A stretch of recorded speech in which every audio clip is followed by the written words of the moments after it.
अस्सलाम वालेकुम, क्या हाल चाल है, कैसे हैं आप लोग। माशाल्लाह से मैं खैरियत से हूँ। उम्मीद करती हूँ आप सब लोग भी खैरियत से होंगे।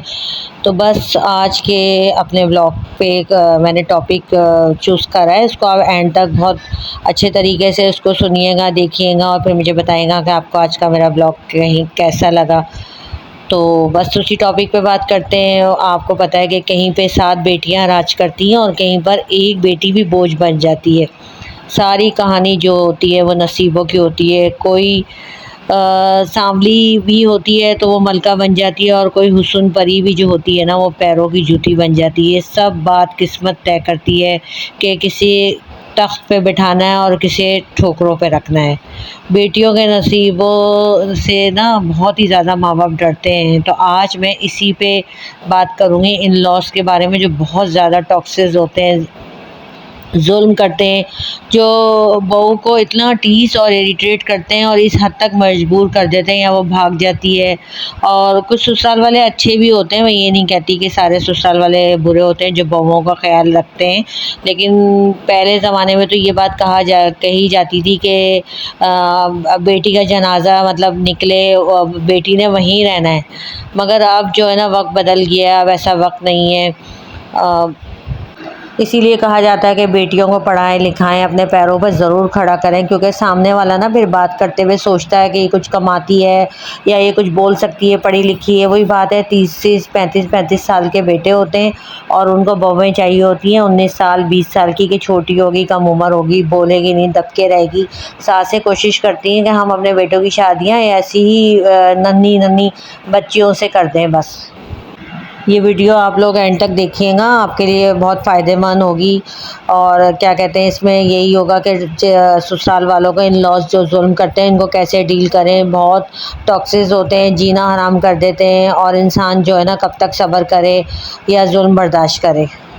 सासें तो इस हद तक जुल्म करती हैं कि शादी के बाद बेटे के कमरे में आके इतने उससे धड़ल्ले से बैठती हैं और कहती हैं कि हमारे बेटे का कमरा है और हम बैठें, जो मर्ज़ी आए करें। तो और मतलब पूरा घर छोड़ के ना, आप जैसे आपके उनके घर में उनके और भी कमरे होते हैं, आप वहाँ ना बैठें, लॉन्ज है, उनका अपना कमरा है। ड्राइंग रूम है नहीं, आप बहू के कमरे में बैठ के रिसाला पढ़ती हैं और बहू को फिर कहती हैं कि मेरे बेटे का कमरा है। अगर बहू गलती से पूछ भी ले, कोई बात कर ले कि हमारे बेटे का कमरा है और तुम्हें क्या, मैं जहाँ जो मर्ज़ी आए करूँ। तो उनको ये, अगर बहू ये बात कह दे कि बेटे का कमरा है, ठीक है, सामान तो मेरा है, क्योंकि जहेज़ तो बहू लेकर आई हुई होती है, तो यही बात बुरी लग जाएगी और उनको होगा कि बहू हमारी बदज़बान है, बदतमीज़ है। और पता नहीं किस टाइप की ऐसी सासें होती हैं जो ऐसी हरकतें करती हैं। हमारे एक जानने वाले हैं, तो उनकी सास इसी तरह की थी। तो पता नहीं क्या मिलता है बहुओं को टीस करके और ये सब कुछ करके, हालांकि उनको पता है कि उनकी भी अपनी बेटियां हैं, लेकिन फिर भी वो जानबूझ के ऐसे काम करती हैं। और पता है, घर का माहौल जो है ना सास के हाथ में होता है। सास चाहे तो घर का माहौल अच्छा बना सकती है, मगर वो तो टेढ़ी होती है, वो फसाद चाहती है, तभी तो ऐसा करती है। वरना तमीज़ हो तो कभी बैठे सास के बहू के कमरे में नहीं भाई। और बहू जो है ना मेंटली डिस्टर्ब हो जाती है, वो नई नई आती है, अपना पूरा घर बार छोड़ के ससुराल का काम करती है, फ़ौरन ड्यूटी लग जाती है 5 दिन बाद ही कि बहू ना हो गई, मासी आ गई। और क्या कहते हैं कि ये काम करना है, वो काम करना है, ड्यूटियाँ लग जाती हैं कामों की ना। और सासों की ये भी बहुत बुरी आदत होती है, वो ताना मारती है, बात बात पे तरबियत का ताना मारती है। जिसके ऊपर गुजरती है ना वो ही ये बात समझ सकती है कि ससुराल में उसको जो अपनी माँ का उसको ताना मिलता है, क्या कहते हैं कि तुम्हें तो तुम्हारी माँ ने कुछ सिखाया ही नहीं। बताएं कितना अजीब सा ही होता है। भाई आप, तुम जब 20 साल की लेकर जा रही हो बहू, तो 20 साल की उम्र की लड़की क्या सीखी हुई होती है, वो तो एजुकेशन नहीं उसकी ख़त्म होती तो उसकी शादी हो जाती है। अगर आपको इतनी सीखी हुई लेके आनी है तो 25-26 साल की लेकर आओ अपने बेटे के लिए, कि बेटे की उम्र इतनी, आप 20 साल की लेकर आ गई। फिर नंदों का एतराज़ होता है कि आप तो रोज़ तैयार होती हैं, मेकअप करती हैं। शुरू शुरू में ही ना ये बातें नोट करी जाती हैं कि आप रोज़ तैयार होती हैं, मेकअप करती हैं। ज़ाहिर सी बात है, अब शादी होती है तो बहू तो तैयार होती है ना। वो बहू को भी ना ससुराल के रंग में ढलना होता है। ज़ाहिर सी बात है, एकदम थोड़ी आते ही बहू बदल जाती है। मैके में वो आज़ादी से घूमती है, ससुराल में जो है ना लिमिटेड रहना होता है। और मैं एक बात आपको हमेशा बता दूं कि बहू बेटी में फ़र्क होता है। बहू बहू होती है, बेटी बेटी होती है। क्योंकि बहुओं को जो है ना ससुराल में उनकी इज़्ज़त बन के रहना होता है, शौहर की इज़्ज़त बन के। सास को अगर जैसे पसंद नहीं है कि बहू मेरी लोगों से मिले या ख़ानदान में मिले, तो फिर मैं तो आप लोगों को ये मशवरा दूँगी कि आप अवॉइड करें। आप ना मिलें, ठीक है, छोड़ दें। आप एक कान से सुनें और दूसरे कान से जो है निकाल दें, तरबियत का ताना मिलता है आपको। और अब ज़ाहिर-सी बात है कि शौहर की माँ होती है और इतनी बड़ी औरत को जवाब भी नहीं दे सकते। तो बस आप ये बातें ना अल्लाह पे छोड़ दें, अल्लाह सब दिखा देता है इंशाअल्लाह। अल्लाह ताला सारा हिसाब बराबर कर देता है और दरगुज़र करें आप। अच्छा, अब मैं ना नन के टॉपिक पे आती हूँ। नन को भी जो है ना कभी बहन नहीं समझें।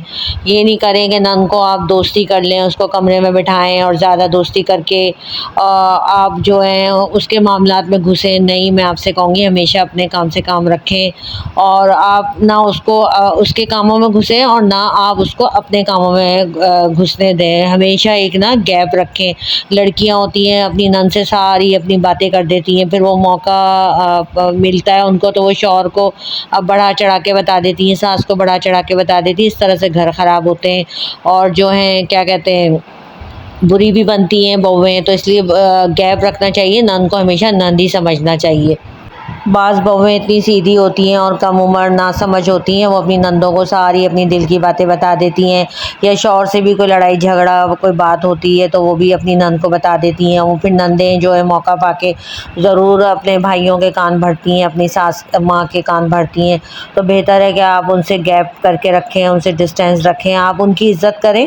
ये मैं नहीं कहती कि आप उनकी इज़्ज़त नहीं करें और अपनी इज़्ज़त करवाएँ बस।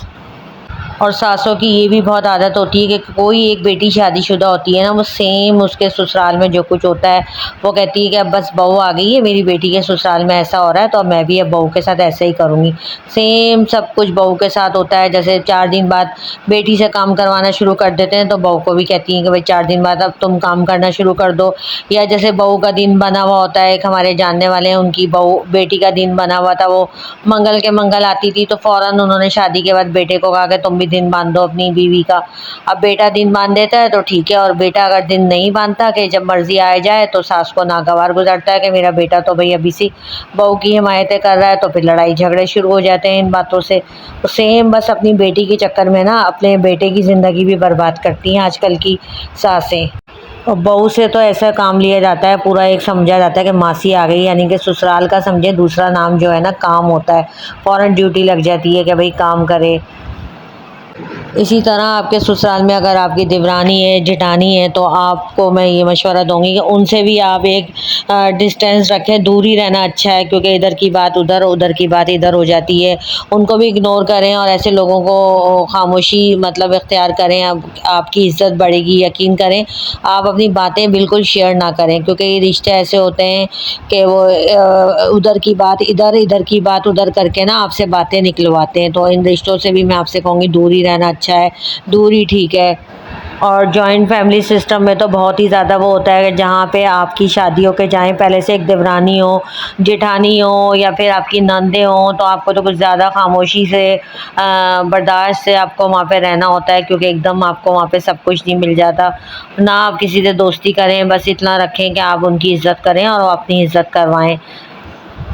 क्योंकि देवरानी जेठानियों की भी आदत होती है, नए आने वालों से वो कहती हैं कि हम तो तुम्हारी दोस्त हैं या हम तुम्हारी बहन की तरह हैं, यूँ हैं।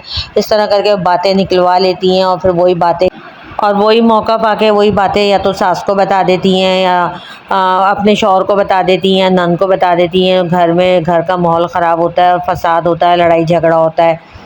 और इस तरह के मैटर्स में शौहर भी मजबूर होते हैं, ज़ाहिर सी बात है वो बोलेंगे तो फिर वो ये होता है कि तुम तो बीवी की हिमायत कर रहे हो, बीवी की साइड ले रहे हो, या तुम तो बीवी के हो गए, तुम माँ बाप के साथ ऐसा कर रहे हो। तो ये बातें जो है ना आपको खुद ही अपने आप को समझानी पड़ेंगी, आपको खुद ही संभल के अपने ससुराल में रहना होगा। तो ये तक ससुराल में होता है कि शादी में आना जाना होता है, तो शौहर की तो कोई वैल्यू औकात ही नहीं होती। सास आपको बताएगी या नन बताएगी कि आप ये कपड़े पहन के जाएं, और अगर बेटा कुछ बोल भी देता है तो बेटे को तो ये कह के चुप करा दिया जाता है कि तुम चुप रहो, तुम्हें क्या पता।